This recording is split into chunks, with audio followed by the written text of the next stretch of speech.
estamos no Museu de Cera do Pernambuco. Bora lá!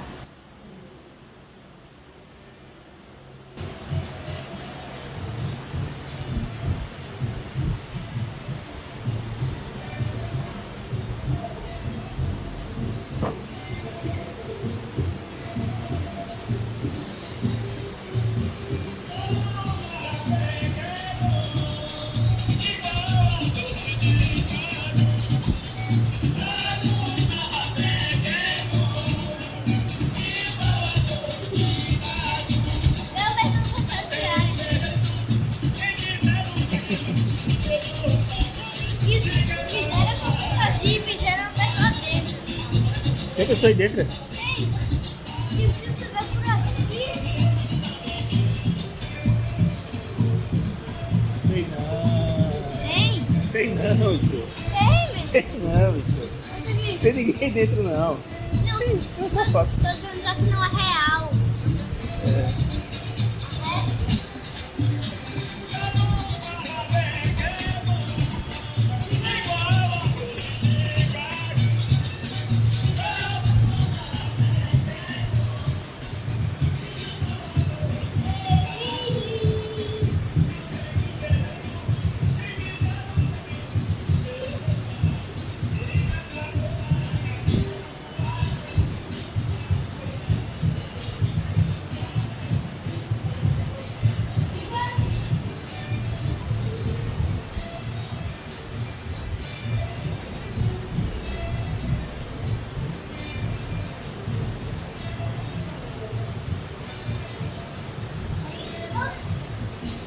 É isso que eu tô pensando. Olha esse aqui. Tá fazendo um negócio do boneco. Esse é pessoal da boneco. Pessoal, boa tarde. E eu pedi para vocês se verem do lado direito a apresentação do tema acontece no centro. Então, após eu entro para passar algumas informações.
E aí, quem vai se arriscar?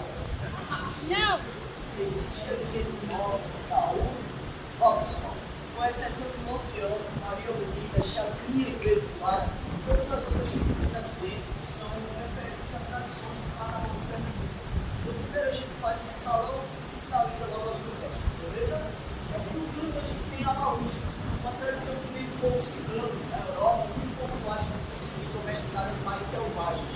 Com a chegada de imigrantes italianos e espanhóis, diversos eram ciganos, trouxeram essas histórias e em Pernambuco as crianças adaptaram para uma brincadeira de carnaval. Uma criança se fantasia de urso, várias outras vão ao redor, batucando em lata, panela, bacia, balde e cantando uma música que é atrelada à brincadeira. A bagunça quer dinheiro, quem não der é pirangueiro. E assim vai uma patota de pirraia no meio da rua, perturbando a galera para tirar os trocados e brincar os patos dele. Essa dupla são os papangus da cidade de Bezerros. As famílias mais tradicionais da cidade tinham vergonha de serem reconhecidas brincando no carnaval. Se mascaravam, saíam para curtir a festa e no final do dia todo mundo já mamado na cachaça, batia de porta em porta pedindo angu, uma comida feita de farinha de milho, um rango forte para dar disposição de se manter brincando o carnaval ao longo dos dias. Quando os populares descobrem, apelidam eles de Papa Angu, pelo hábito de sempre comer angu durante o cortejo do carnaval. O nome pega, a brincadeira se desenvolve, as fantasias atualmente são absurdamente luxuosas. Bezerros tem a terceira maior festa de carnaval do estado e boa parte dessa festa é voltada à tradição dos papangus. Aqui temos esse trio, que são os blocos líbicos. As famílias mais ricas da cidade do Recife, numa tentativa de desmarginalizar o carnaval de rua, trouxeram diversas influências do carnaval europeu e por isso fantasias mais luxuosas, do terrores, colombinas, arlequins, a inserção de instrumentos de corda e o frevo, que é um ritmo bem acelerado, como vocês acabaram de ver, dá uma diminuída para acompanhar essa nova instrumentária. É bem tradicional daqui do bairro do Recife Antigo e muito popular entre a terceira idade por ser uma maneira mais pacífica e tranquila de se brincar o carnaval das ruas. Aqui a gente tem figuras do próprio frevo de rua. O frevo, enquanto dança, ele vem da capoeira, enquanto música, ele vem de bandas marciais. Desfilou no 7 de setembro ao redor do Brasil inteiro. Pernambuco é um estado marcado por muito bairrismo, rixas entre bairros. Então, por exemplo, caso a banda marcial do bairro de Rio Doce saísse em desfile no meio do caminho e encontrasse a banda de Jardim Atlântico, o pau quebrava, a galera trocava soco, pontapé, quebrava os instrumentos para mostrar qual era a melhor banda e qual era o melhor bairro. Com o passar dos anos, os próprios líderes das bandas passam a contratar valentões, brigadores de rua, faquistas, porreteiros, leões de chácara e capoeiristas. A capoeira aqui no Brasil foi proibida até a década de 30. O simples ato de se praticar era passível de prisão. Então, para se disfarçar, o capoeirista trazia um guarda-chuva fechado na mão. A ponta ele amolava para se tornar um instrumento perfurante. E os valentões iam na frente das bandas. Quando elas se encontravam, eles literalmente se matavam. Se a polícia aparecesse, o capoeira, que era o mais malandro, abria o guarda-chuva, fingia que estava dançando e dessa maneira ele tentava escapar da repressão policial. Mas para cá temos os maracatus. Para ser bem específico, essas 5 figuras representam o maracatu nação ou o baque virado. É uma das manifestações mais antigas do carnaval do Brasil. Tem maracatu documentado do ano de 1700. As nações trazidas da África para cá para serem escravizadas, quando queriam realizar seus festejos religiosos, mascaravam com conotações de coroação europeia. Certo? Então, cada nação elegia um rei e uma rainha. Nos fundos, os vassalos, protegendo a família real do sol. A musicalidade nas mãos dos batuqueiros. Aqui nós temos a Dama do Passo. Figurativamente, ela representa uma princesa, mas a finalidade dela é muito mais importante. Traz nas mãos a calunga, pequena boneca de madeira. É uma ligação espiritual de cada uma das nações com os seus ancestrais. Por tradição e fundamento, sem calunga não existe maracatu, no máximo um batuque ou uma musicalidade. Boa tarde para vocês que acabaram de chegar. Peço que me acompanhem na explicação. Logo após vai ter a apresentação do frevo para vocês também, beleza? Aqui temos figuras que representam o maracatu rural. Ele já é uma mescla de cultura indígena com cultura africana. Então existe a adição de alguns outros personagens para além desses que já foi apresentado.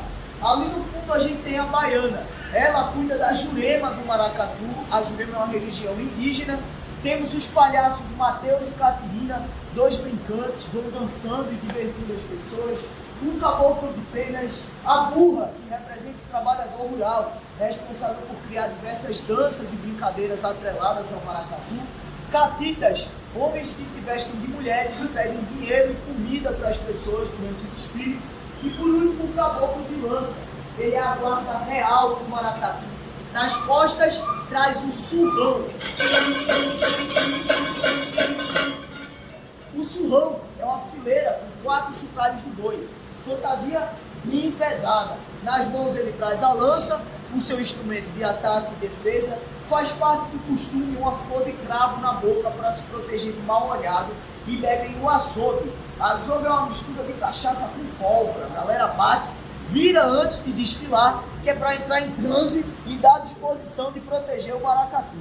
Vamos aqui comigo.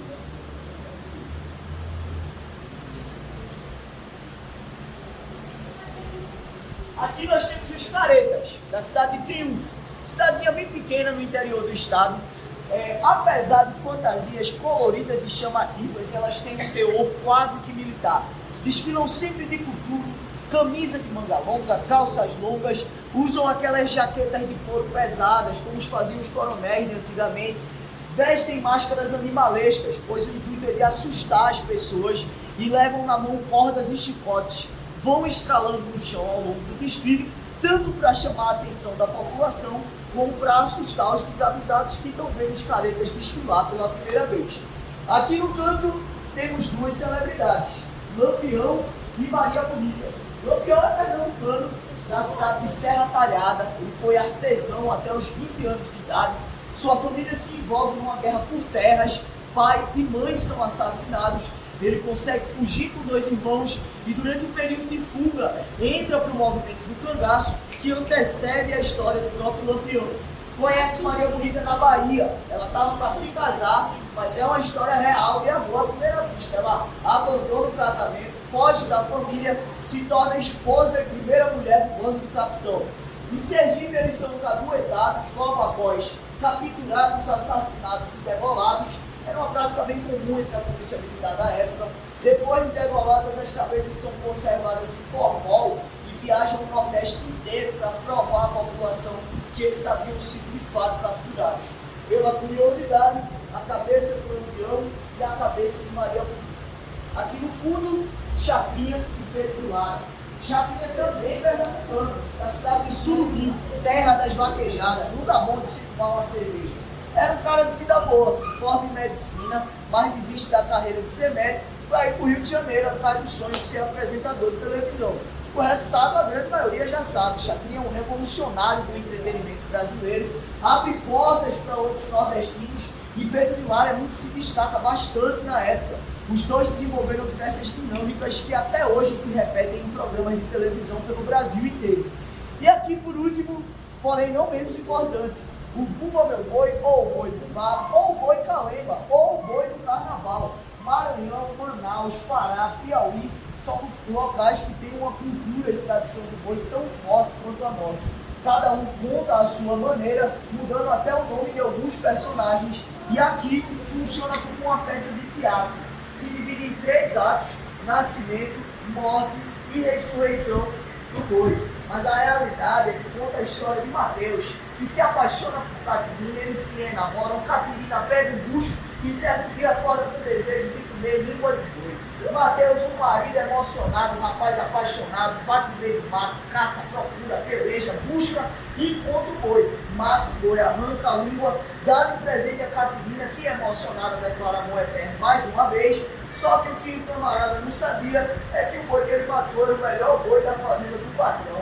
O patrão descobre a peripécia de Mateus, o juriado virado por Satanás, contrata o capitão, jura Mateus de morte. Mateus, frouxo que só colarinho de palhaço, sai foragido, mas promete encontrar uma maneira de ressuscitar o boi. História vai, história vem, são mais de 30 personagens. Acredito que a grande maioria já assistiu o Alto da Compadecida, que é vários causos dentro de um contexto só, e aqui não difere muito não, funciona dessa mesma forma. No final, Mateus encontra o pajé faz uma mandinga muito brava, ressuscita o boi, Mateus foge da morte certa e mantém o amor de Catirina à sua mãe. Eu agradeço a atenção de todos, vão se divertindo tirando fotos, os recém-chegados já tem freio e o restante da explicação. Eu passei para vocês.